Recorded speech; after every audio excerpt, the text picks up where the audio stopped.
27ویں شب ہے رمضان المبارک کی۔ اللہ نے زندگی میں ایک بار پھر عطا کی۔ اللہ ان گھڑیوں کے وسیلے سے ہمارے گناہ معاف فرما دے۔ لیلۃ القدر اپنے دامن میں اتنی رحمتیں رکھتی ہیں کہ اس امت کے سارے گناہ گاروں کی بخشش کے لیے کافی ہے۔ اس رات میں روح الامی اترتے ہیں فرشتوں کے جلو میں، جھرمٹ میں، اور اہل ایمان جو قیام میں ہوتے ہیں، قعود میں ہوتے ہیں، ذکر الہی میں ہوتے ہیں، ان سے مصافحہ کرتے ہیں۔ یہ رات کون سی ہے؟ ترکی خیمے میں چٹائی ایک سمت کر کے سر انور حضور نے باہر نکالا اور فرمایا کہ لیلۃ القدر کو آخری عشرے میں تلاش کرو۔ اور ایک روایت کے لفظ یہ ہیں کہ آخری عشرے کی تاک راتوں میں تلاش کرو۔ وہ تاک رات کون سی ہے؟ اس کو مخفی رکھا گیا۔ حضرت ابی بن قعب رضی اللہ تعالی عنہ صحابی رسول ہیں، فرماتے ہیں میں قسم کھاتا ہوں کہ وہ رات 27ویں شب ہے۔ حضرت بایزید بسطامی علیہ رحمہ فرماتے ہیں مجھے زندگی میں یہ رات 2 بار ملی ہے اور دونوں بار 27ویں شب ہی تھی۔ تو ہم اللہ کی بارگاہ میں امید کا دامن پھیلائے ہیں کہ یہی شب ہو اور اس کے دامن سے پھوٹتی ضیائیں ہمارے اندر کے اندھیروں کو ختم کرنے کا ذریعہ بنے۔ مجھے آپ کو اپنے معاد کی، آخرت کی فکر کرنی چاہیے۔ یہ راتیں آتی ہیں اور چلی جاتی ہیں، اور ایک وقت آئے گا کہ یہ راتیں آئیں گی اور ہم نہیں ہوں گے۔ کتنے لوگ ایسے ہیں جو پچھلے سال تھے لیکن آج نہیں ہیں، ان سے گزشتہ سالوں میں تھے، آج نہیں ہیں۔ تو اللہ ہمیں ہر سال یہ رات مبارک کرتا ہے، نصیب ہوتی ہے۔ اللہ آپ کی قسمت میں ایسی بہت ساری راتیں نصیب کرے، لیکن بہرحال ایک وقت ایسا آنے والا ہے کہ یہ راتیں تو آئیں گی لیکن ہم موجود نہیں ہوں گے۔ تو یہ جو میسر راتیں ہیں، ان کے دامن سے پھوٹتی ضیائیں ہمیں اپنے اندر سمو لینی چاہیے کہ ہم دنیا پہ نہ بھی ہوں گے تو یہاں سے جو ہم نے نور لیا ہوگا وہ قبر میں بھی چراغاں کرے۔ باطن کی روشنی، اندر کے اجالے اور روح کا چراغاں اس رات کے دامن سے لیا جا سکتا ہے۔ حضور علیہ السلام رمضان المبارک کے آخری عشرے میں کثرت کے ساتھ عبادت کرتے تھے۔ حضرت سیدہ عائشہ رضی اللہ تعالی عنہا فرماتی ہیں کہ حضور کمر بستہ ہو جاتے اور اپنا تہ بند کس کے باندھ لیتے، خود بھی جاگتے اور اہل خانہ کو بھی بیدار رکھتے۔ زندگی میں یہ ساعتیں جو ہمیں مقسوم ہوئی ہیں، یہ سعادت بری ساعتیں ہیں۔ پچھلی امتوں کے حصے میں اس طرح کے لمحات کب آئے ہیں؟ یہ ایک رات 1000 مہینے کی عبادتوں سے افضل، بہتر اور بھاری ہے۔ میرے حضور نے ارشاد فرمایا ایک بندہ صبح سے لے کے ظہر تک مزدوری کرتا ہے، اس کو ایک کی رات دیا جاتا ہے۔ ایک بندہ ظہر سے عصر تک مزدوری کرتا ہے، اس کا وقت تھوڑا ہے، اس کو بھی ایک کی رات دیا جاتا ہے۔ اور ایک شخص عصر سے لے کر مغرب تک مزدوری کرتا ہے، اس کا وقت دونوں سے کم ہے، لیکن اس کو مزدوری 2 کی رات دی جاتی ہے۔ فرمایا پہلی مثال یہود کی ہے، دوسری مثال نصارہ کی ہے اور تیسری مثال میری امت کی ہے کہ تھوڑے کام پر بھی اجر زیادہ رکھا گیا ہے۔ تو اس امت کو جب اتنا نوازا گیا ہے کہ ایک ایک رات اتنی برکتوں کی حامل عطا ہوئی ہے، تو پھر ہمیں بہت زیادہ کوشش کر کے برکتیں سمیٹ لینی چاہیے۔ ان گھڑیوں کے دامن سے نکلتے اجالے اپنے اندر سمو لینے چاہیے۔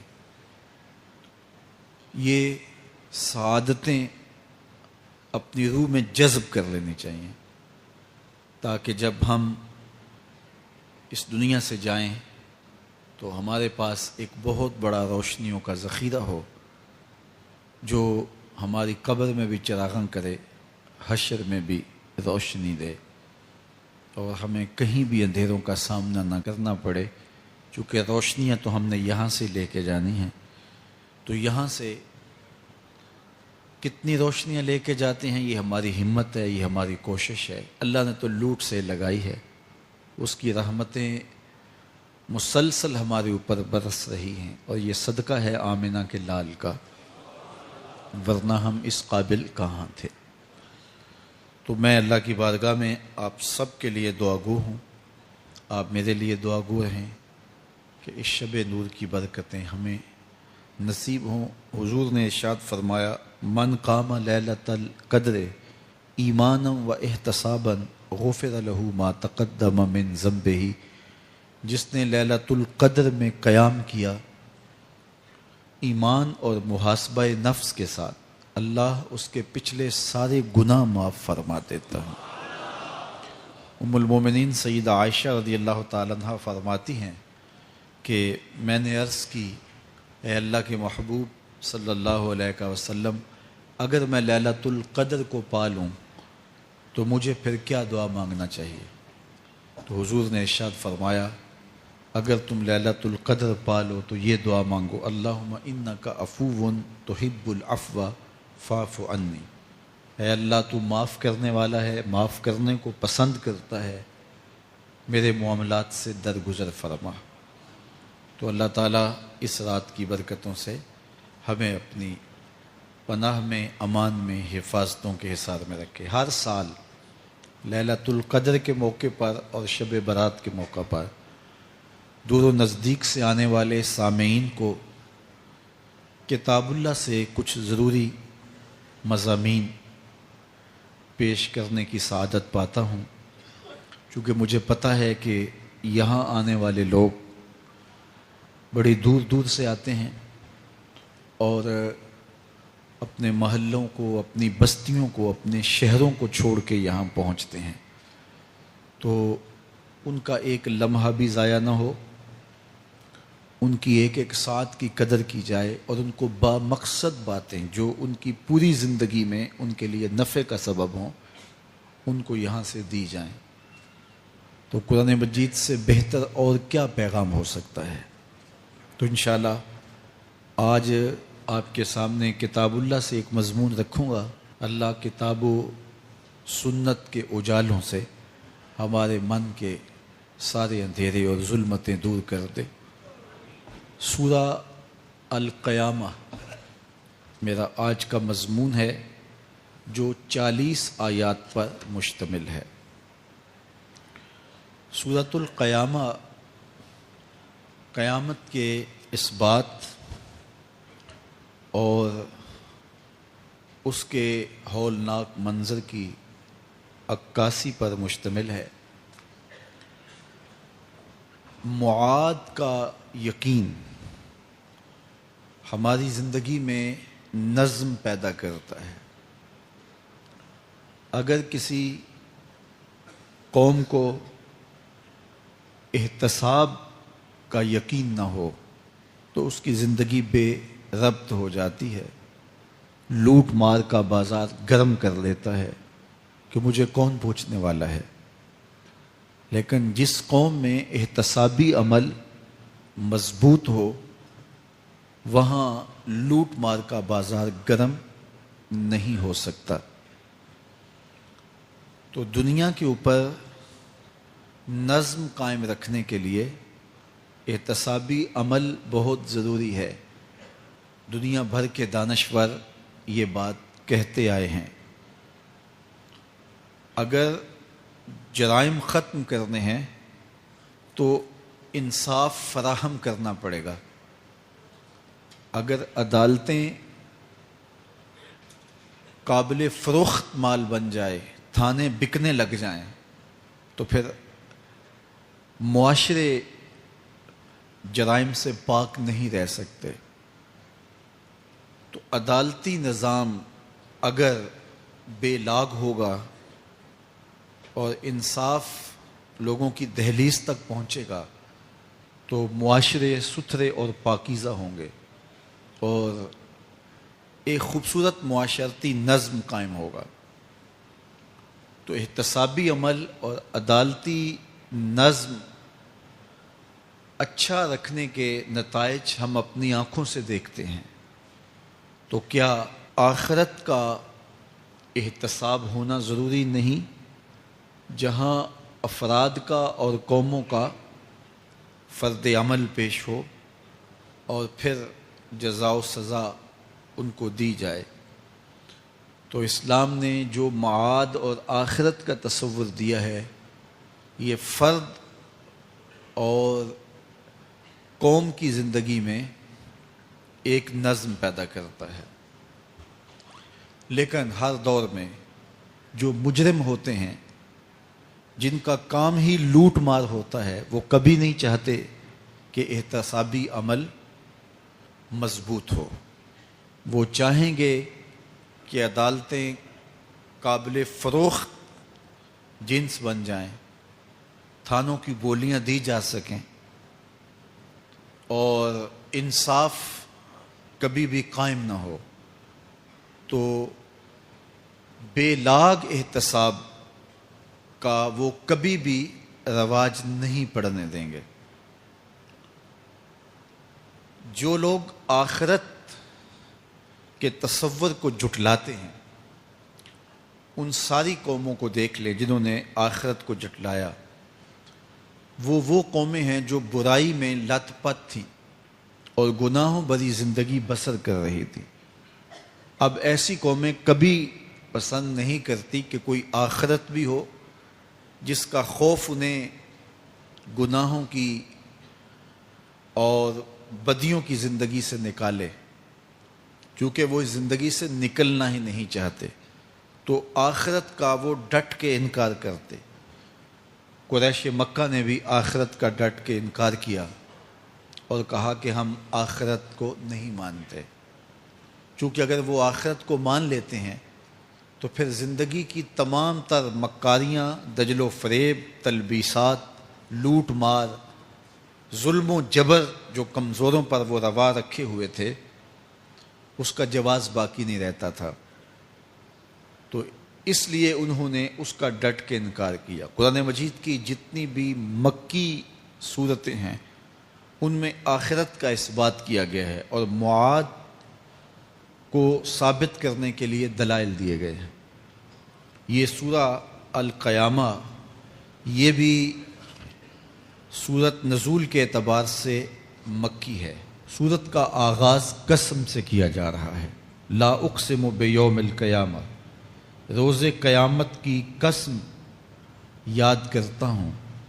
اللہ تعالیٰ نے قیامت کے دن کی قسم کی. ولا اقسم بالنفس اللوامہ، اور قسم ہے ملامت کرنے والے نفس کی، اس جان کی قسم جو اپنے اوپر ملامت کرے. انسان کے اندر جو نفس ہے وہ اس کو برائی کا حکم دیتا ہے. حکم دینے والے کو آمر کہتے ہیں اور اسی سے مبالغہ کا صیغہ امارہ ہے، بہت زیادہ حکم دینے والا. تو جو نفس انسان کو برائی کا حکم دیتا ہے اس کو نفس امارہ کہتے ہیں، بہت زیادہ برائی کا حکم دینے والا. لیکن اللہ تعالیٰ جل شانہ دین کی برکت سے جب نفس کی اصلاح کرتا ہے تو نفس امارہ، نفس لوامہ بن جاتا ہے، جو ملامت کرتا ہے، برائی پر بندے کو روکتا ہے۔ اندر ایک جنگ چلتی ہے، بندہ گناہ کرتا ہے لیکن اندر اس کا نفس اس کو ملامت کرتا ہے کہ تم غلط کر رہے ہو۔ تو اندر جو جنگ چل رہی ہوتی ہے، نفس ملامت کر رہا ہوتا ہے، گناہ بھی چل رہا ہوتا ہے، تمام عمر طوفان سے کھیلتے گزری، نیا کے ڈوبنے کا ڈر بھی رہا۔ تو یہ اندر جو کھینچا تانی ہے، ملامت اور گناہ، پھر توبہ بھی ہوتی ہے، پھر گناہ بھی سرزد ہو جاتے ہیں۔ تو یہ نفس لوامہ جو گناہ سے بندے کو روکتا ہے، اللہ تعالیٰ جل شانہ نے اس نفس لوامہ کی قسم کی ہے کہ مجھے قسم ہے انسان کے نفس لوامہ کی، جو اس کو برائی سے روکتا رہتا ہے اور خیر کی طرف اس کو بلاتا رہتا ہے۔ تو قیامت کی قسم کی اور نفس لوامہ کی قسم کی۔ اور جب نفس مزید ترقی کرتا ہے اور پھر اندر نیکی کی قوتیں پنپتی ہیں، تو ایک وقت آتا ہے کہ پھر انسان نیکی ہی کے ماحول میں جینا شروع کر دیتا ہے، تو پھر نفس کو اطمینان ملتا ہے۔ اس نفس کو نفس مطمئنہ کہتے ہیں۔ اور جب نفس مطمئنہ بن جائے تو قیامت کے دن اللہ تعالیٰ جل شانہ آواز دے گا کہ میرے لیے گناہوں کو چھوڑنے والے آجا، تیرا رب تیرا منتظر ہے۔ سورہ الفجر میں ارشاد فرمایا، یا ایتھا النفس المطمئنہ ارجعی الی ربک راضیۃ مرضیہ فادخلی فی عبادی وادخلی جنتی۔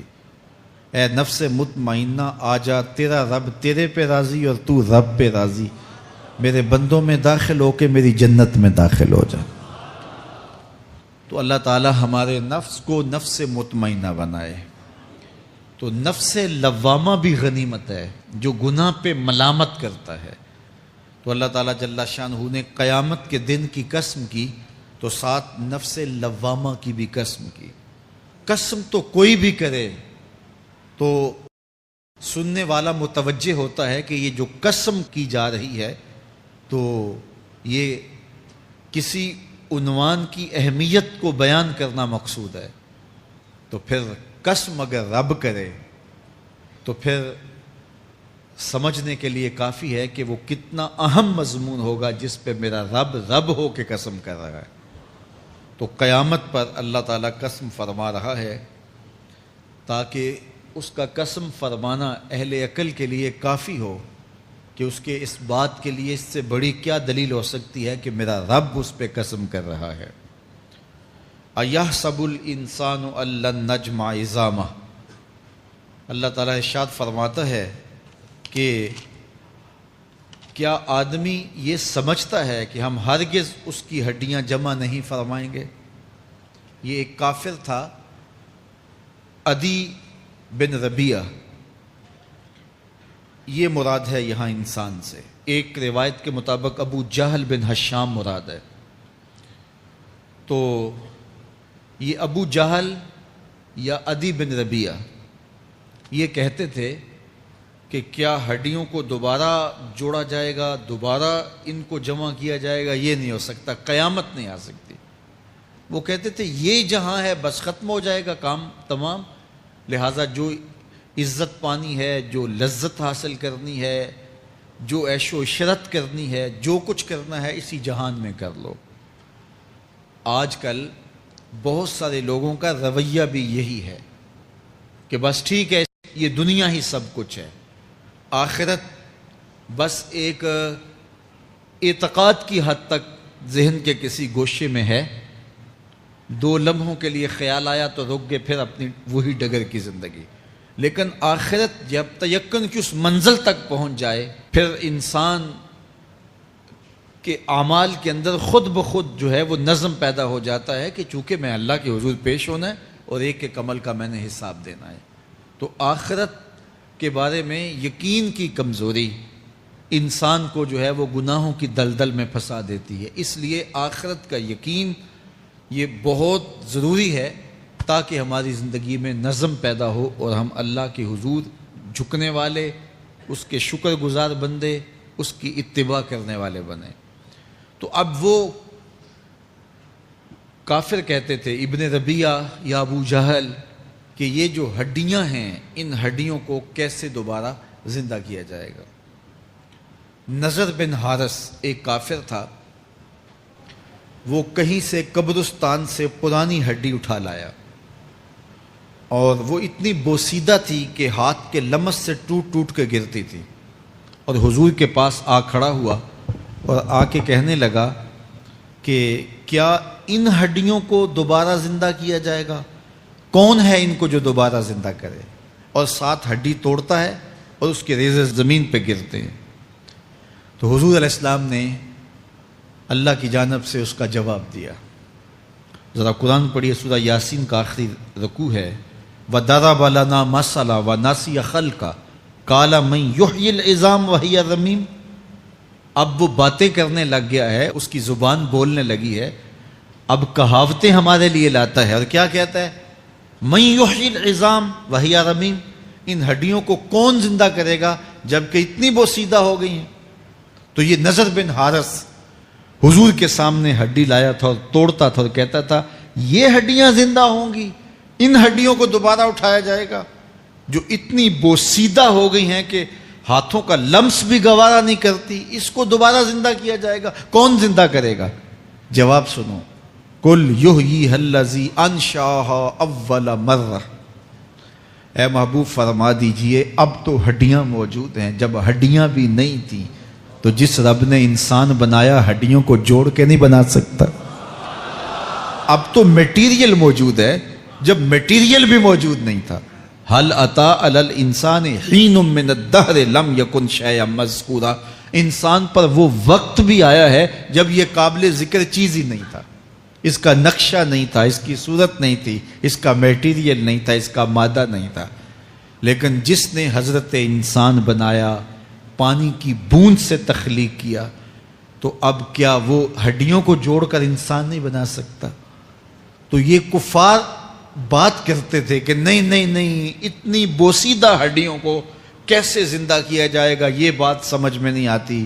پھر ان کے ذرے بکھر گئے، بعض انسانوں کو جانور چیڑ پھاڑ کے کھا گئے، کچھ وہ کھا گئے، کچھ ہڈیاں پڑی رہ گئیں، کچھ ان کی ہڈیاں راکھ بن کے اڑ گئیں۔ تو کیسے ہو سکتا ہے کہ ان کو دوبارہ زندہ کیا جائے، ان کے اجزاء جوڑے جائیں؟ اب یہ عدی بن ربیعہ نے بھی یہی کہا۔ اللہ ارشاد فرماتا یحسب الانسان ان نجمع عظامہ، یہ آدمی گمان کرتا ہے، کہتا ہے کیا ہڈیوں کو دوبارہ زندہ کیا جائے گا؟ اللہ فرماتا ہے کیوں نہیں، ہم اس بات پہ قادر ہیں کہ اس کے انگلیوں کے پور پور کو دوبارہ کھڑا کر دیں، اور اس کے اجزاء جو بکھرے ہوئے ہیں ان کو ہم اکٹھا کر کے دوبارہ ان کو جوڑ دیں، ہمارے لیے کوئی مشکل نہیں ہے۔ لیکن یہ اس کا خیال ہے کہ ہڈیوں کو کیسے جوڑا جائے گا، لیکن سورہ یاسین میں جو دلیل دی اس پہ کس قدر جو ہے وہ اشش کرنے کو جی چاہتا ہے۔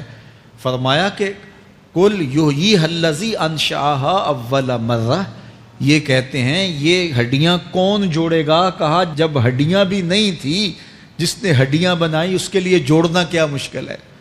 تو یہ عجیب تم نے بات کی۔ تو اللہ تعالیٰ جل شانہ قیامت کے دن ہمارے وجود دوبارہ اٹھائے گا اور اپنے حضور بندوں کو کھڑا کرے گا اور ان سے سوال پوچھے گا۔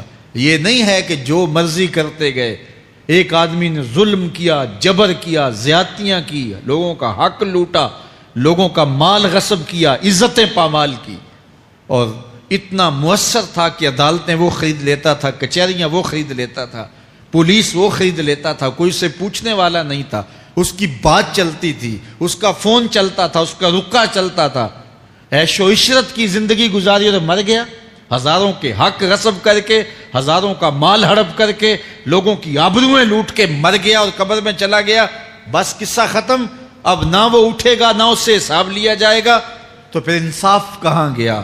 ایک عدالت ایسی ہونی چاہیے کہ جس عدالت میں اس کو بھی پکڑا جائے اور ٹکٹکی پہ باندھا جائے کہ دنیا پر تو کسی نے تجھے پکڑا نہیں، آ اس عدالت میں تیرے خلاف سلطانی گواہ بھی موجود ہیں اور تجھے گناہوں کا جرم کا بدلہ بھی دیا جائے گا، اور منصف جو ہے وہ انصاف کرے اور ان مظلوموں کو کھڑا کیا جائے کہ دنیا پر تو تمہاری داد رسی کسی نے کی، اس دربار میں تمہاری پوری پوری داد رسی کی جائے گی۔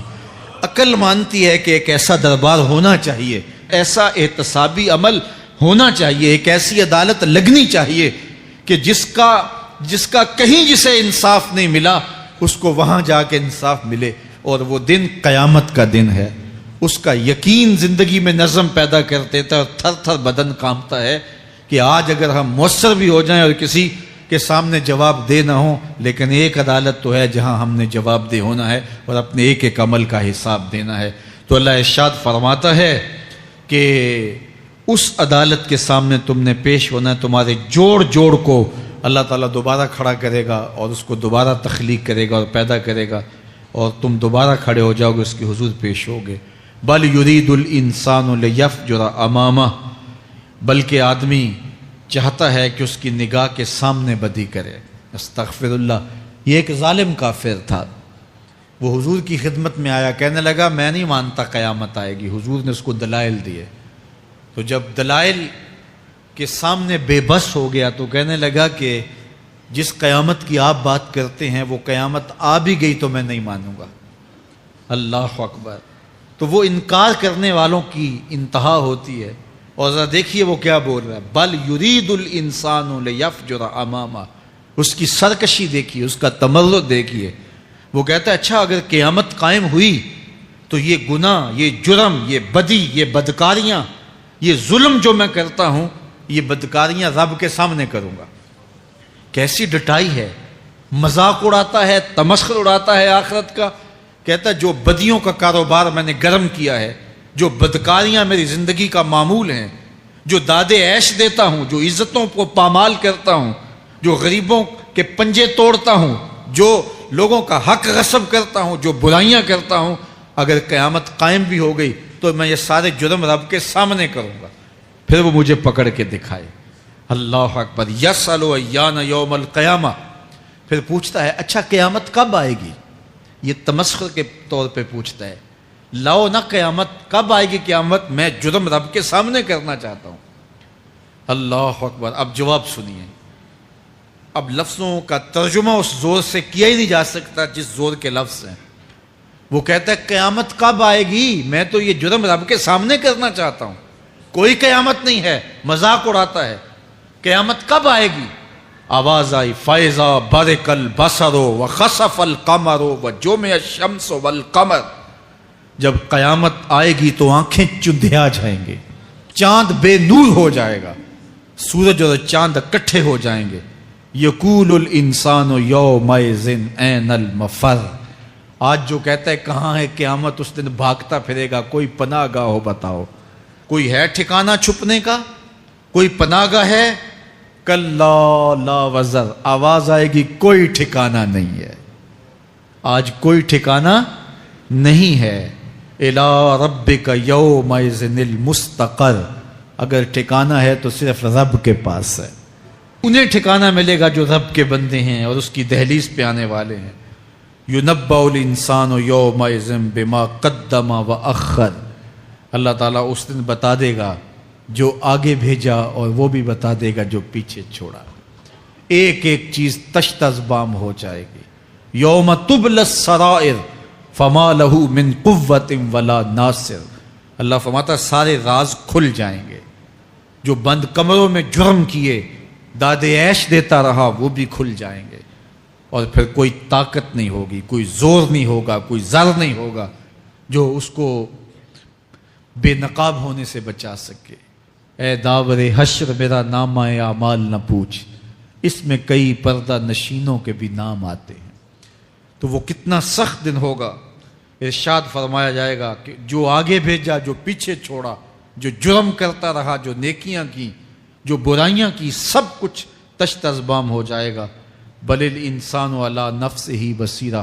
بلکہ آدمی خود اپنے حال پر اچھی طرح خود آگاہ ہے۔ ہم اسے نامہ اعمال کے دفتر دیں گے جہاں سب کچھ لکھا ہوگا۔ قرآن بتاتا جب نامہ اعمال سامنے آئے گا تو وہ بے ساختہ پکار اٹھے گا، ما لہذا الکتاب لا یغادر صغیرۃ ولا کبیرۃ الا احصاها، ہائے اس کتاب کو کیا ہوا، اس نے چھوٹی بڑی کوئی بات نہیں چھوڑی، سب کچھ لکھ دیا۔ نامہ اعمال سامنے ہوگے، زمین بولے گی، ہاتھ پاؤں بولیں گے، فرشتے بولیں گے، کرامن کاتبین بتائیں گے یہ کیا کیا جرم کرتا رہا، کیا کیا گناہ کرتا رہا۔ تو اس دن ہر شے سامنے آ جائے گی۔ تو یہ تو ثبوت ہوں گے ہی ہوں گے، لیکن اللہ فرماتا ہے ثبوت تو اپنی جگہ، لیکن بل الانسان علی نفسہ بصیرہ، کیا انسان کو خود نہیں پتا کہ وہ کہاں کھڑا ہے؟ اس کو اپنے جرائم کی فہرست خود یاد ہے، اس کے ضمیر پہ خود اس کا بوجھ موجود ہے۔ اسے یہ نامہ اعمال نہ بتاتے، فرشتے نہ بتاتے، پھر بھی اسے پتا تھا کہ میں کیا ہوں اور کہاں میں نے جرم کیا ہے۔ وَلَوْ أَلْقَى مَعَاذِيرَهُ، اللہ اکبر، اگر اس کے پاس جتنے بہانے ہوں سب لا ڈالے، جب بھی کوئی اس کا بہانہ نہیں سنا جائے گا۔ قیامت کا دن ہوگا، دنیا کے اوپر تو بہانوں سے انسان بچ نکلتا ہے۔ کوئی جھوٹ بول لیا، کوئی جھوٹا گواہ پیش کر دیا، کوئی مکر کر لیا، کوئی رشوت چل گئی، کوئی سفارش کام آ گئی، کوئی بہانہ تراش لیا، بات کو توڑ موڑ کے پیش کر لیا۔ لیکن قیامت کا جب دن ہوگا تو کوئی نہ جھوٹا گواہ چلے گا، نہ رب کی پولیس رشوت لیتی ہے، نہ وہاں انصاف کے خلاف کوئی کام ہوگا، اور نہ ہی کوئی بہانہ چل سکے گا۔ اللہ اکبر۔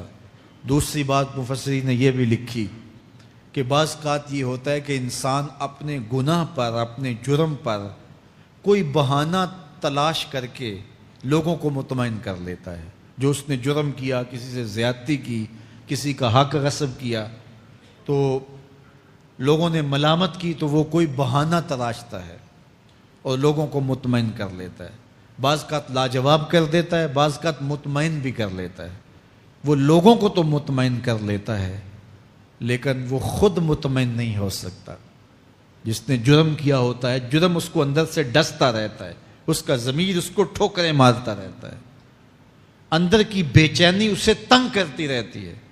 اگرچہ وہ دلائل سے، مکر و فریب سے، باتوں کو توڑ موڑ کے عذر کر لیتا ہے، کوئی بہانہ بنا لیتا ہے، لیکن اس کے باوجود اس کے اندر کوئی چین، اندر کوئی اطمینان نہیں ہوتا۔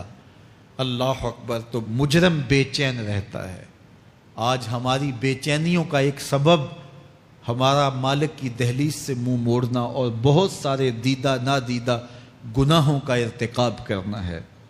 جب ہم سے سستیاں ہو جاتی ہیں، کوتاہیاں ہو جاتی ہیں، تو وہ گناہ ہمارا پیچھا نہیں چھوڑتے اور ہمیں بے چین اور مضطرب رکھتے ہیں۔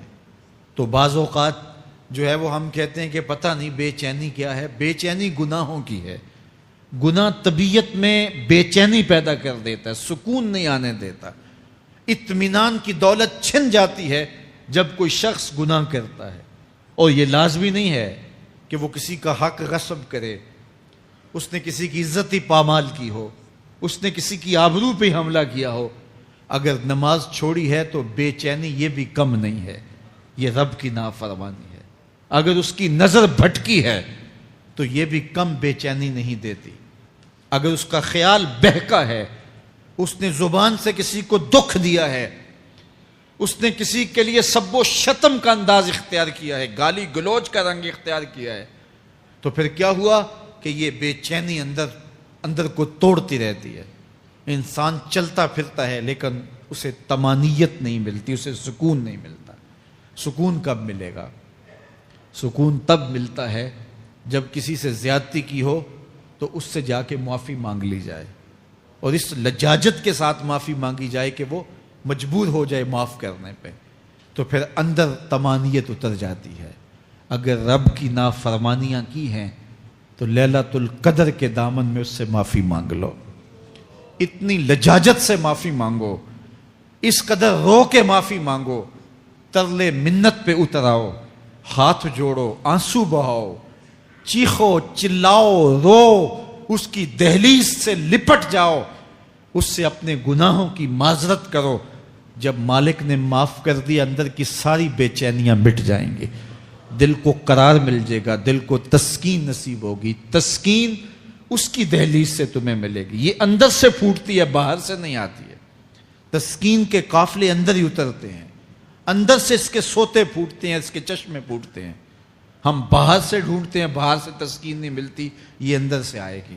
اس لیے اس دل کے اوپر لگے ہوئے میل کچیل کو، غلاظت کو دور کر لو اور کھرچ دو دل کے اوپر پڑے ہوئے جتنے بھی زنگ ہیں، تو پھر نتیجہ کیا ہوگا؟ دل ستھرا ہوگا، مصفا ہوگا، مزکا ہوگا، تو پھر دل پر نور ہوگا، تو پھر آپ کو زندگی گزارنے کا لطف اور سرور اور مزہ آنے لگ جائے گا۔ تو انسان جب دلیلیں تراشتا ہے، اس سے ایک بعض اوقات اپنے آپ کو بھی مطمئن کرنے کی کوشش کرتا ہے، اوروں کو بھی مطمئن کر لیتا ہے، لیکن حقیقت میں اطمینان نہیں ہوتا، وہ بے چینی ہوتی ہے۔ تو اللہ تعالیٰ جل شانہ اس کہانی کو بیان کرتے ہوئے ایک اور مضمون کو بیان کیا، اور یہ بالکل درمیان میں جملہ معترضہ کے طور پہ جو ہے وہ نظر آ رہا ہے کہ بات تو چل رہی ہے، تو اچانک اللہ اپنے محبوب سے مخاطبہ فرماتا ہے اور کیا ارشاد کرتا ہے؟ لا تحرک بہ لسانک لتعجل بہ۔ تو یہ اچانک بات کیوں آ گئی؟ اصل بات یہ تھی کہ جب وحی نازل ہوتی تو آقا کریم علیہ السلام ہمہ تن گوش ہو کے اس وحی کو سنتے، پھر اس کو محفوظ کرنے کی فکر ہوتی کہ جو میں نے سنا ہے وہ اچھی طرح مجھے یاد ہو جائے، اور پھر آقا کریم علیہ السلام کی تیسری فکر یہ ہوتی کہ اس کے جو معارف ہیں، اسرار ہیں، اور اس کے جو ثمرات ہیں، اس کی جو تفصیلات اور نکلنے والے اس کے نتائج ہیں، وہ بھی اچھی طرح جو ہے وہ میں سمجھ پاؤں۔ تو یہ تین مشقتیں بیک وقت حضور گوارا کر رہے ہوتے۔ اب قیامت کا ہولناک منظر جو پیش کیا گیا، اور پھر انسان جب اپنے رب کی نافرمانی کرتا ہے تو جو اس کا حال ہوتا ہے، تو یہ سارے مضامین کو اللہ کے محبوب سن رہے تھے۔ حضور کے قلب اطہر پر گرانی آئی، اور میرے رب کو کیسے گوارا تھا۔ جو حضور سن رہے تھے جلدی جلدی اس کو زبان پہ لانا چاہ رہے تھے تاکہ وہ اچھی طرح ازبر ہو جائے، لیکن اللہ نے محبوب کی اس مشقت کو دیکھا تو فرمایا لا تحرک بہ لسانک لتعجل بہ۔ محبوب آپ اپنی زبان کو جنبش نہ دیں، آپ جلدی کرتے ہیں تاکہ وہ جو میں نے سنا ہے وہ میری زبان پہ آ جائے۔ ان علینا جمعہ و قرآن، یہ ہمارے اوپر ہے، ہم آپ کے دل میں جمع بھی کریں گے، جو آپ کو سکھایا ہے وہ آپ کو یاد بھی رہے گا، وہ آپ بھول نہیں سکیں گے۔ فَإِذَا قَرَأْنَاهُ فَاتَّبِعْ قُرْآنَهُ، اور جب ہم پڑھ لیں تو پھر اس کے بعد آپ اس کو دہرائیں پڑھیں۔ ثُمَّ إِنَّ عَلَيْنَا بَيَانًا، پھر اس کی تفصیل بھی ہمارے ذمہ ہے، اس کا بیان بھی ہمارے ذمہ ہے۔ اس سے وہ لوگ جو حجیت حدیث کا انکار کرتے ہیں اور پھر وہ کہتے ہیں کہ نہیں بس قرآن مجید کی آیات ہی ہیں، اس کے علاوہ اور کچھ نہیں ہے، وہ من اللہ نہیں ہے، تو یہاں غور کرنا ہے۔ ثم ان علینا بیانہ فرمایا گیا، پھر ہمارے اوپر ہے اس کا بیان جو آپ کو ہم القاء کریں۔ اور آقا کریم نے فرمایا، سنن نسائی کی روایت ہے، انما اوتیت القرآن ومثلہ معہ، مجھے قرآن دیا گیا اور قرآن جتنے اور علوم بھی میرے سینے میں رکھے گئے۔ تو صرف قرآن ہی نہیں اتارا گیا حضور کے سینے میں، حضور کے سینے میں بہت کچھ نازل کیا۔ حضور کا سینہ گنجینہ ہے اسرار و معانی کا، اور اللہ تعالیٰ جل شانہ نے اپنے محبوب کو بہت کچھ عطا کیا۔ یہ بیان کرنے کے بعد فرمایا کلا بل تحبون العاجلہ وتذرون الآخرہ۔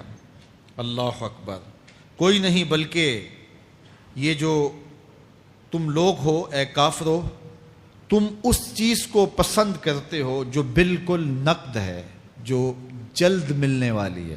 دنیا کا سودا نقد ہے، دنیا کے نفع نقد ہیں، دنیا کی لذات نقد ہیں۔ شیطان کہتا ہے اب چوری کرو اب مال آئے گا، اب زنا کرو اب لذت ملے گی، اب ڈاکہ کرو اب امیر ہو جاؤ گے۔ تو دنیا کے سودے نقد ہیں اور آخرت کے وعدے ادھار ہیں۔ وہ ارشاد فرمایا بل تحبون العاجلہ، تم دنیا کی جو عاجل چیزیں ہیں، جو بالکل نقد سودے ہیں، تم ان کے پیچھے پڑتے ہو۔ وَتَذَرُونَ الْآخِرَةَ، اور آخرت کو چھوڑتے ہو۔ دوسرے مقام پہ ارشاد فرمایا سورہ الاعلیٰ میں بل تؤثرون الحیاۃ الدنیا والآخرۃ خیر وابقیٰ، تم دنیا کی جیتی زندگی کو ترجیح دیتے ہو، حالانکہ آخرت بہتر بھی ہے اور دائمی بھی۔ میں آپ کی توجہ چاہوں گا، آخرت بہتر بھی ہے اور دائمی بھی، لیکن تمہاری ترجیح یہ دنیا ہے جس کی آخرت کے مقابلے میں کوئی حیثیت ہی نہیں ہے۔ حضور نے ارشاد فرمایا اگر کسی کو جنت میں ایک کوڑا رکھنے کی جگہ مل جائے، ایک ڈنڈا رکھنے کی جگہ مل جائے، دنیا و ما فیہا کی دولتوں سے وہ زیادہ قیمتی ہے۔ 7 براعظموں پہ پھیلی ہوئی کائنات، سمندروں کی تہوں میں قیمتی موتی، پہاڑوں کے دامن میں قیمتی معدنیات، مالیاتی اداروں کے پاس سرمائے، لوگوں کے پاس دولت کے انبار، یہ سارے اکٹھے کر لیے جائیں اور ان کی قیمت لگائی جائے، اور جنت میں ایک ڈنڈا رکھنے کی جگہ، ایک عصا رکھنے کی جگہ، ایک کوڑا رکھنے کی جگہ، وہ جگہ پھر بھی زیادہ قیمتی ہے۔ پراپرٹی ویلیو ہوتی ہے نا، وہ کہتے ہیں کہ دور دراز دیہات سے 10 ایکڑ فروخت کریں تو یہاں ہمارے بائی پاس پہ اگر لیں تو 1 کنال جگہ آئے گی، 10 ایکڑ فروخت کر کے یہاں 1 کنال ملے گی، اور اگر آپ مزید اس کو فروخت کر کے مزید جو ہے وہ کسی مہنگے علاقے میں چلے جائیں تو ہو سکتا ہے 2 مرلے اس 10 ایکڑ کے مقابلے میں آئیں۔ تو اس طرح مختلف جگہوں کی پراپرٹی ویلیو ہوتی ہے۔ اللہ کے محبوب جنت کی پراپرٹی ویلیو بتا رہے ہیں۔ 7 براعظموں پہ پھیلی ہوئی کائنات کو ایک پلڑے میں رکھیں، پوری دنیا کے اندر جو سرمائے ہیں، جو ماضی میں سرمائے لوگوں نے خرچ کر لیے، جو حال میں موجود ہیں، جو آنے والے ادوار میں لوگوں کے پاس آئیں گے، قارون کا خزانہ اور سرمائے سارے اکٹھے کر کے ایک پلڑے میں رکھ دیں، جنت میں ایک عصا رکھنے کی جگہ پھر بھی زیادہ قیمتی ہے۔ تو پھر دنیا کی آخرت کے مقابلے میں قیمت کیا ہوئی؟ دنیا کی جنت کے مقابلے میں ویلیو کیا ہوئی؟ اور جنت میں سب سے کم جگہ کس کو ملے گی؟ جو سب سے آخر میں جائے گا۔ ظاہر ہے سب سے کم جگہ اسی کے پاس ہوگی جو سب سے آخر میں جہنم کے دھکے کھا کھا کے، رگڑے سہ سہ کے پھر آخر میں جنت میں جائے گا۔ سب سے تھوڑی جگہ اس کے پاس ہوگی۔ حدیث پاک میں آتا ہے، بخاری میں آتا ہے، حضور نے ارشاد فرمایا کہ جب جہنم سے آخری جہنمی نکالا جائے گا تو اللہ تعالیٰ اسے پوچھے گا بتا تیری کوئی آرزو، تو وہ کہے گا مالک یہ آرزو ہے، یہ آرزو ہے، مختلف آرزوؤں بتائے گا۔ اللہ فرمائے گا لکا ما تمنیتا، جو تو نے آرزو کی جا جا تجھے میں نے عطا کر دی، اب جنت میں چلا جا۔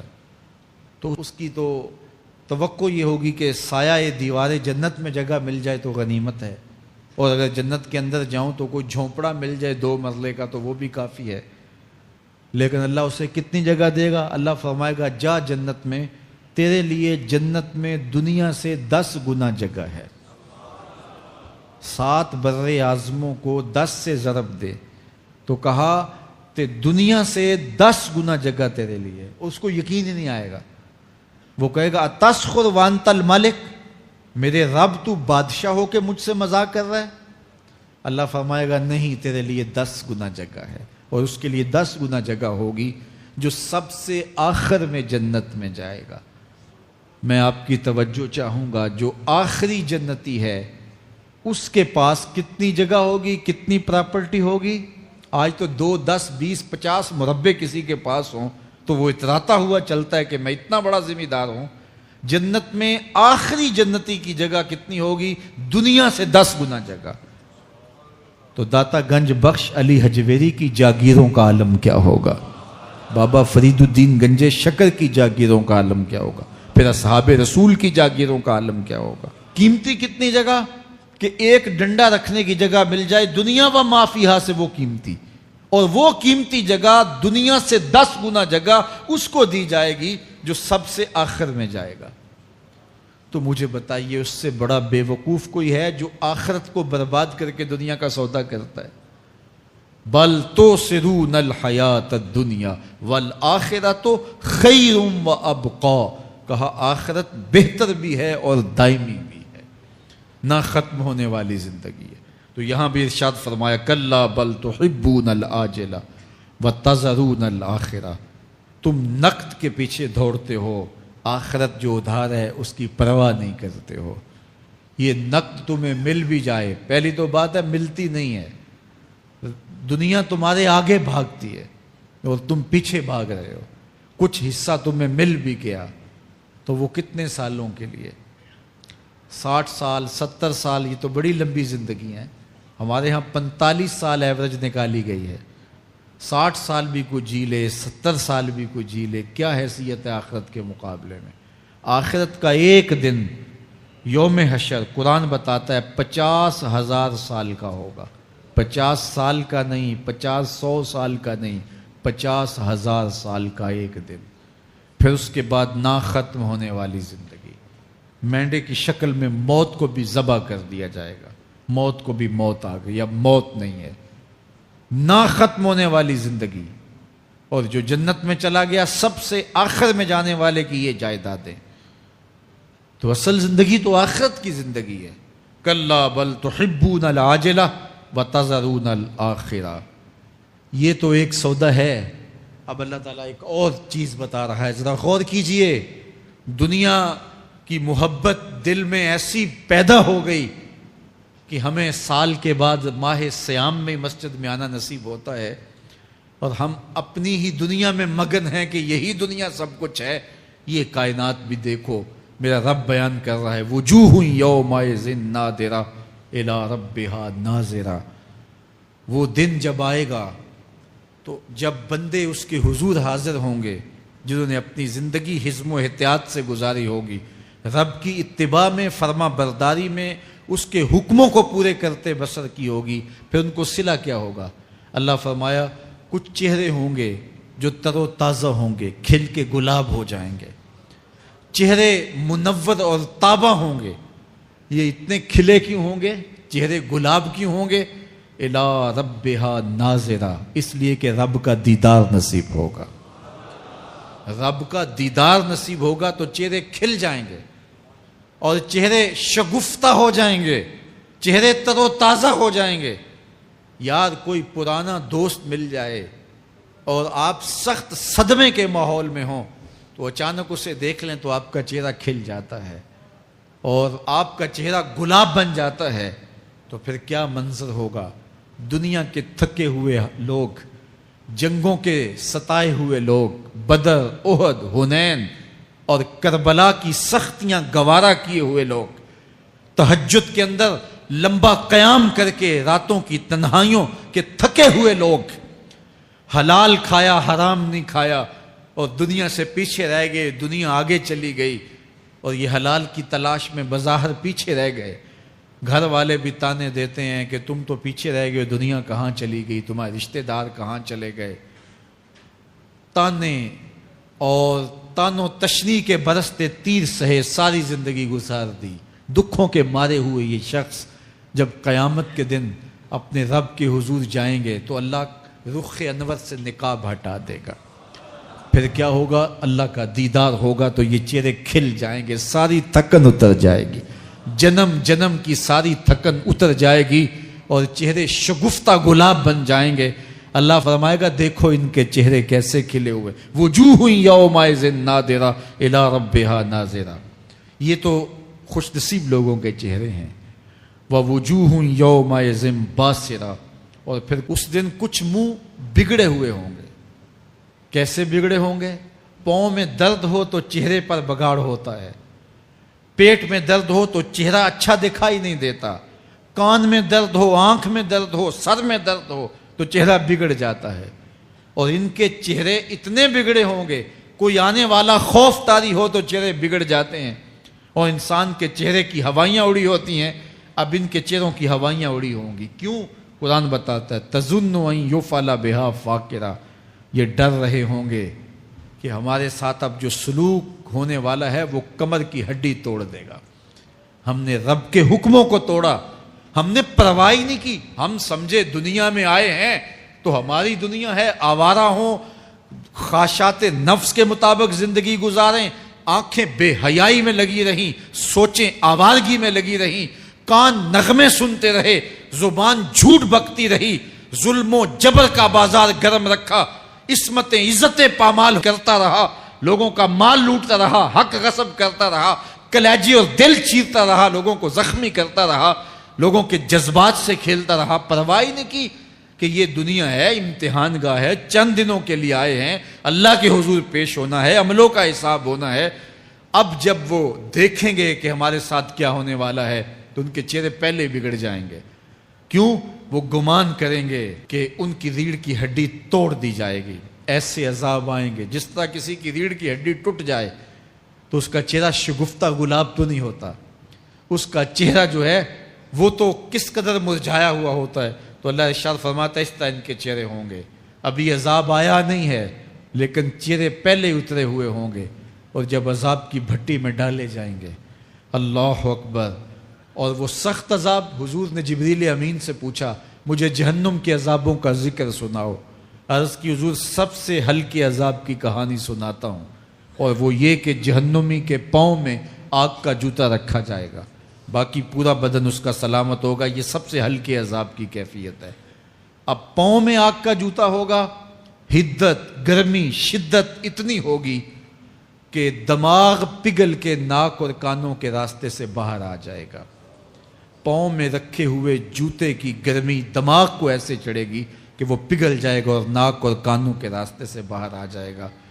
تو اللہ کے عذاب کے خوف سے چہرے بگڑ جائیں گے، حالت سلامت نہیں رہے گی۔ یہ بات ذہن میں رکھیں کہ اللہ جس کو جہنم میں ڈالے گا اس کو اس صورت میں نہیں ڈالے گا، یہ محمدی صورت ہے، یہ شکل اس کی چھین لی جائے گی اور اس کی شکل بڑی کر دی جائے گی۔ اس کا ایک ایک دانت احد پہاڑ جتنا ہوگا۔ احد پہاڑ کا پھیلاؤ 15 کلومیٹر پہ ہے، 15 کلومیٹر کا ایک دانت، اور 32 دانت کتنے ہوں گے تو منہ کتنا بڑا ہوگا۔ اس کو اتنا بڑا اس لیے کیا جائے گا تاکہ وہ عذاب کی تکلیف زیادہ سہے۔ 70 گز موٹی کھال ہوگی، اور کھال جل جائے گی تو اللہ قرآن میں فرماتا ہے ہم نئی کھال دے دیں گے تاکہ عذاب کی تکلیف اس کو گوارا کرنی پڑے۔ پھر چیخے گا، چلائے گا، ہائے مجھے پانی دو، پانی دو، پیاس کی شدت ہے۔ 70 سال تک تو اس کی کوئی آواز ہی نہیں سنے گا۔ 70 سال کے بعد داروغہ جہنم چیخ کر کہے گا کیا مانگتا ہے؟ وہ بولے گا مجھے پانی چاہیے۔ کہا جائے گا تو بے بھی ملتا ہے پانی۔ پھر داروغہ جہنم اسے پانی دے گا، کوکا کولا کی بوتل دے گا یا پیپسی تھما دے گا یا منرل واٹر کی بوتل دے گا؟ نہیں، قرآن بتاتا ہے اسے مائے حمیم دیا جائے گا، کھولتا ہوا پانی، اور وہ اتنا گرم ہوگا جب پینے کے لیے چہرے کے قریب کرے گا اس سے اٹھتی ہوئی بھاپ کی وجہ سے چہرے کی کھال ادڑ کے اس کے اندر گر پڑے گی، لیکن اس کے باوجود اس کو پینا پڑے گا۔ اللہ فرماتا ہے یہ دنیا ہی سب کچھ نہیں ہے، سمجھ لیا یہی سب کچھ ہے، آخرت کو بھول گئے، صبح اٹھے کام پہ چلے گئے، شام آئے آوارگی میں چلے گئے، صدائیں آتی رہیں حی علی الصلاح حی علی الفلاح، کوئی پرواہ نہیں کی، نہ پیشانیوں نے سجدے کیے، نہ سوچوں میں پاکیزگی آئی، زندگی یوں گزار کے چلے گئے۔ ایسے نہیں، کہا ایک وہ ہوں گے جن کے چہرے شگفتہ گلاب ہوں گے، ایک وہ ہوں گے جن کے چہرے بگڑے ہوئے ہوں گے۔ اللہ اکبر، کلا اذا بلغت التراقی، یہ تو قیامت کا منظر ہے نا، قیامت سے قبل بھی ایک منظر ہے، اللہ اس منظر کو بھی بیان کر رہا ہے، کلا اذا بلغت التراقی، ہاں جب جان گلے کو پہنچ جائے گی، اے انسان تیرے اوپر وہ گھڑی بھی آنے والی ہے، وہ وقت بھی آنے والا ہے جب سانس اس ہنسلی میں اٹک جائے گا، جب سینے سے بھی سانس اوپر چلی گئی، اب ڈاکٹر بھی لا علاج قرار دے رہے ہیں کہ اب علاج نہیں رہا ہے، جان بس اب نکلنا چاہ رہی ہے، اور کہا جائے گا کوئی جھاڑ پھونک والا بلاؤ، اب ڈاکٹروں نے تو جواب دے دیا، اب سانس اٹک گئی گلے میں، چند لمحوں کی مہمان ہے، اب ڈاکٹروں نے کہا اب ہماری جانب سے لا علاج ہو گیا، اب لے جاؤ اس کو گھر یا وینٹیلیٹر پہ ڈال دیتے ہیں اس کو، بس اب ہماری جانب سے کوئی اس کا علاج نہیں ہے۔ اب گھر والے روتے ہیں، کہتے ہیں کوئی جھاڑ پھونک والا لاؤ، کوئی دم والا لاؤ، شاید وہ کوئی دم کرے تو اس کی جان میں جان آ جائے، ڈاکٹروں نے تو لا علاج قرار دے دیا۔ وَظَنَّ عَنَّهُ الْفِرَاقُ، اللہ فرماتا ہے یہ تو جھاڑ پھونک والے کو ڈھونڈ رہے ہیں، لیکن جس کی سانس یہاں اٹکی ہے وہ سمجھ گیا ہے اب موت آ گئی ہے، اس کو یقین ہو گیا ہے کہ اب موت کے لمحے آ گئے ہیں، اب میں بچ نہیں پاؤں گا، اب آنکھیں تاڑے لگی ہوئی ہیں، والتفت الساق بالساق، پنڈلی پہ پنڈلی چڑھ رہی ہے. جب موت آ جاتی ہے تو پھر پنڈلی سے پنڈلی لپٹ جاتی ہے، اس کو پھر جدا کرتے ہیں اور جدا کر کے دونوں انگوٹھے باندھ دیتے ہیں تاکہ پنڈلی کے اوپر پنڈلی نہ چڑھے. اللہ وہ منظر بیان کرتا ہے، صاحب یہ وقت آنے والا ہے جب دونوں انگوٹھے باندھ دیے جائیں گے، جب ناک میں روئی ٹھونس دی جائے گی، جب چٹے لباس میں کفن دیا جائے گا، جب غسال کے سامنے بے بس پڑے ہوں گے، وہ چاہے یہ بازو اٹھائے چاہے یہ بازو اٹھائے، گرم پانی ڈالے یا سرد پانی ڈالے، جب بس پڑے ہوئے ہوں گے جو ہے وہ غسل دینے والوں کے، اور ناک میں روئی ہوگی اور دونوں انگوٹھے آپس میں بندھے ہوں گے. یہ محل، یہ ماڑی، یہ کوٹھیاں، یہ بنگلے جس کو سویر شام لگ کے حلال حرام کی تمیز کیے بغیر بنایا تھا، غوث اعظم رضی اللہ تعالیٰ عنہ بولے مکان بنا رہا ہے، بسیں گے اور حساب تو جا کے دے گا، اور یہ تو ایک رات بھی تجھے اس گھر کے اندر نہیں رکھیں گے کہ چلو ایک رات مہمان رکھ لیں. کہتے ہیں نہیں نہیں، مہمانوں نے بھی جانا ہے تو جلدی کرو، اس کو سپرد کراؤ. وہ تو تیرا لباس بھی پھاڑ کے اتاریں گے، خود غسل دینے کے لیے تیار بھی نہیں ہے. تجھ سے خوف آنے لگا ہے، جاندی واری ڈرونا بنے ہوتے، ہاتھ نہ لاندے ڈر دے، جنہ لئی تو پاپ کمائے اج کتھے نہیں تیرے کر دے. آج تو وہ تیرے ساتھ تجھے غسل دینے کے لیے آمادہ نہیں ہے. والتفت الساق بالساق، جب پنڈلی پہ پنڈلی چڑھنے لگ جائے گی، اِلَىٰ رَبِّكَ يَوْمَئِذٍ الْمَسَاقُ، اس دن تیرے رب کی طرف ہی لوٹ کے جانا ہے. فَلَا صَدَّقَ وَلَا صَلَّىٰ، اس نے نہ تو سچ مانا اور نہ نماز پڑھی. وَلَٰكِنْ كَذَّبَ وَتَوَلَّىٰ، ہاں جھٹلایا اور منہ پھیر کے چل پڑا. ثُمَّ ذَهَبَ إِلَىٰ أَهْلِهِ يَتَمَطَّىٰ، پھر اپنے گھر کو اکڑتا ہوا چلا. اولا لَكَ فَأَوْلَىٰ ثُمَّ أَوْلَىٰ لَكَ فَأَوْلَىٰ، تیری خرابی آ پہنچی، ہاں تیری خرابی آ پہنچی. اَيَحْسَبُ الْإِنسَانُ أَن يُتْرَكَ سُدًى، انسان دنیا میں یہ گمان کرتا ہے اس کو سدا چھوڑ دیا جائے گا. سدا عربی میں ایسے اونٹ کو کہتے ہیں جس کی مہار کسی کے ہاتھ میں نہ ہو، شترے بے مہار، جہاں مرضی جس گھاٹ سے چاہے پانی پیے، جہاں سے مرضی چارہ لے، تو اس شترے بے مہار کو کہتے ہیں سدا. تو یہ انسان بھی گمان کرتا ہے کہ میں بھی سدا ہوں، مجھے کوئی کیوں پوچھے، میرے جذبات پہ کوئی کیوں قدغن لگائے، مجھے کیوں روکے کوئی. بالخصوص جوانی کے ایام کے اندر جوان کو بڑا ہوتا ہے کہ کوئی مجھے کیوں، وہ تو ماں باپ کے کہنے میں بھی نہیں آنا چاہتا، وہ کہتا ہے کیوں مجھے روکتے ہیں، میری جوانی ہے، میرے جذبات ہیں، مجھے آزادی سے جینے دو، کیوں میرے راستے میں رکاوٹ بنتے ہو، میں سدا ہوں. اللہ فرماتا ہے نہیں، ایک اونٹ تو سدا ہو سکتا ہے، جس کو میں نے اشرف المخلوقات بنایا ہے اس کو تو سدا نہیں چھوڑوں گا، اس کو تو پابند بناؤں گا حکام کا. اب وہ کہتا ہے کہ نہیں نہیں، یہ کیسے دوبارہ اٹھائے جائیں گے؟ اب دوبارہ وہی بات پھر آ گئی. الم یک نطفۃ من منی یمنی، اللہ فرماتا ہے ایک بوند تھی نا، پانی کا ایک قطرہ تھا جو رحم مادر میں رکھا گیا. ثم کان علقہ، پھر وہ پانی کا قطرہ لوتھڑا بنا. فخلق فسوی، پھر اللہ نے اسے پیدا فرمایا اور پھر ٹھیک ہموار کیا. فجعل منہ الزوجین الذکر والانثی، پھر اس سے وہ جوڑ بنائے، کوئی مرد بنایا کوئی عورت بنائی.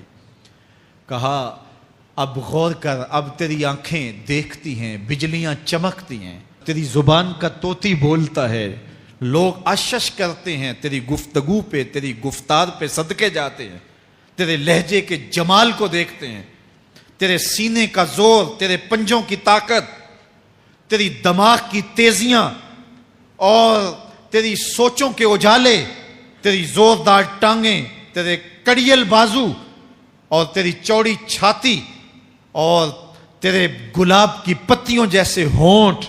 اے انسان، یہ سب کچھ کہاں تراشا گیا؟ ماں کے رحم میں، اس تاریکی میں جو 3 پردوں میں تھی.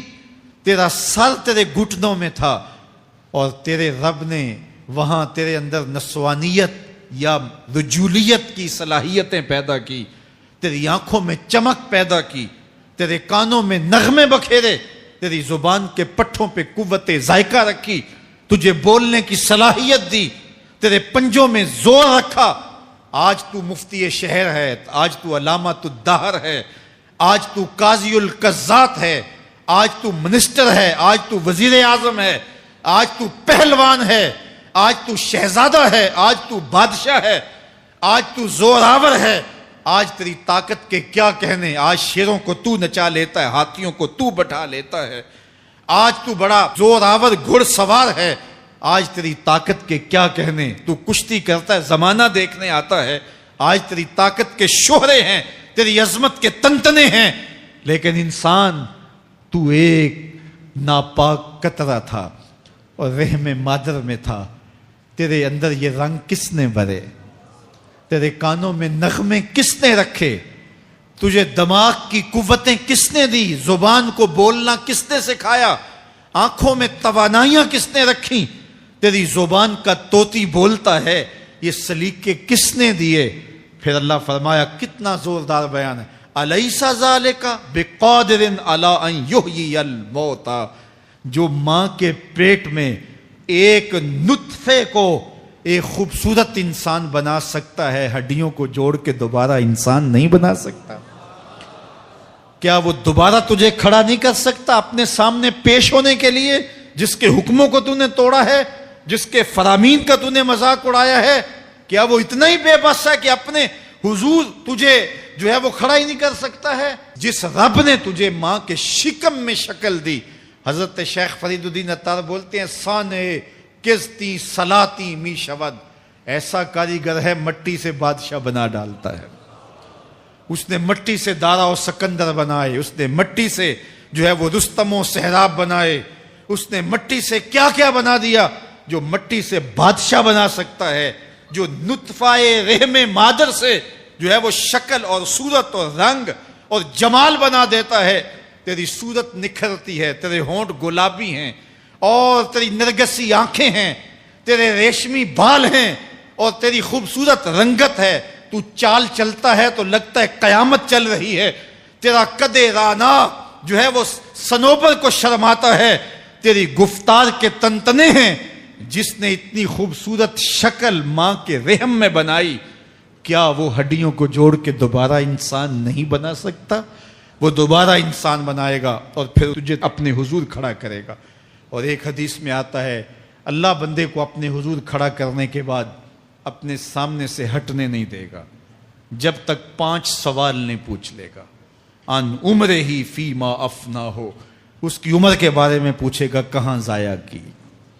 میں نے تجھے زندگی دی، 60 سال 70 سال 40 سال 50 سال، اس زندگی کو کہاں گزار کے آیا ہے؟ ان شباب ہی فیما ابلا ہو، اس کی جوانی کے بارے میں پوچھا جائے گا، جوانی کہاں گزار کے آیا ہے؟ مجنوں تو نہیں بنا رہا، خواہشات کا اسیر تو نہیں ہو گیا، دیوانوں کی طرح زندگی تو نہیں گزار کے آ گیا؟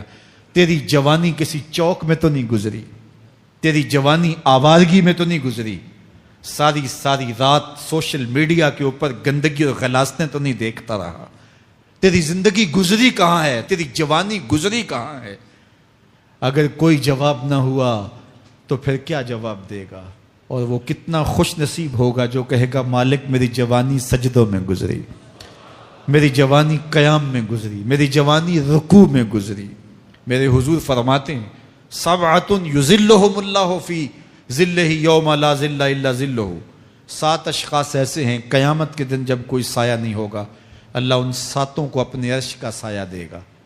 ان میں سے دوسرا شخص میرے حضور نے بیان فرمایا، وشاب نشأ فی عبادت اللہ، وہ جوان جس کی جوانی اللہ کی عبادت میں گزری۔ جوانوں، اپنی زندگی کو مالک کی دہلیز پہ لے آؤ۔ جوانی وہی ہے جو مالک کی چوکھٹ پہ گزرے۔ اپنے دل کا تعلق جوڑو، عشق کرنا ہے تو پھر آمنہ کے لال سے کرو، محبت کا رشتہ ان سے جوڑو، تعلق کا ربط ان سے قائم کرو، جوانی کو دین کی راہ پہ ڈالو۔ اللہ اکبر۔ سنو میرے حضور کا فرمان، انا حبیب اللہ، میں اللہ کا حبیب ہوں۔ پھر فرمایا، الشاب التائب حبیب اللہ، جو جوان جوانی میں توبہ کرے وہ بھی اللہ کا حبیب ہے۔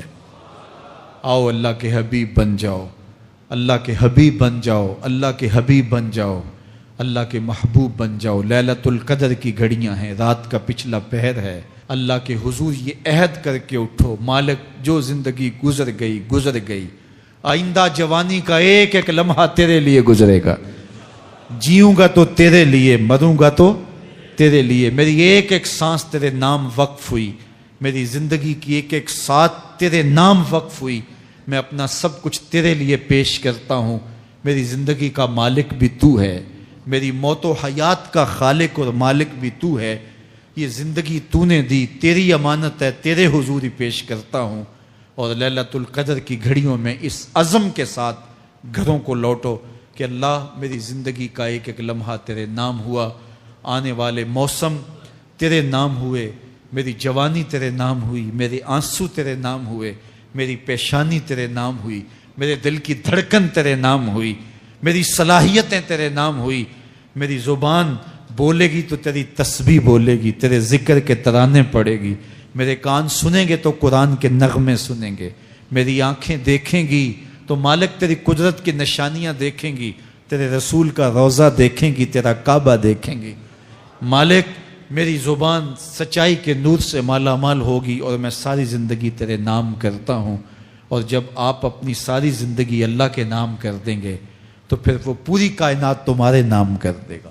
کی محمد سے وفا تو نے تو ہم تیرے ہیں، یہ جہاں چیز ہے کیا لوح و قلم تیرے ہیں. اللہ آپ سب کو اپنی پناہ میں، امان میں اور حفاظتوں کے حصار میں رکھے. کمایا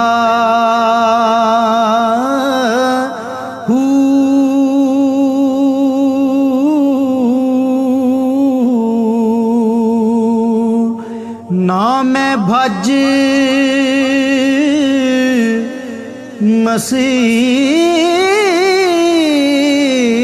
مسیتی وڑیا نا تسبہ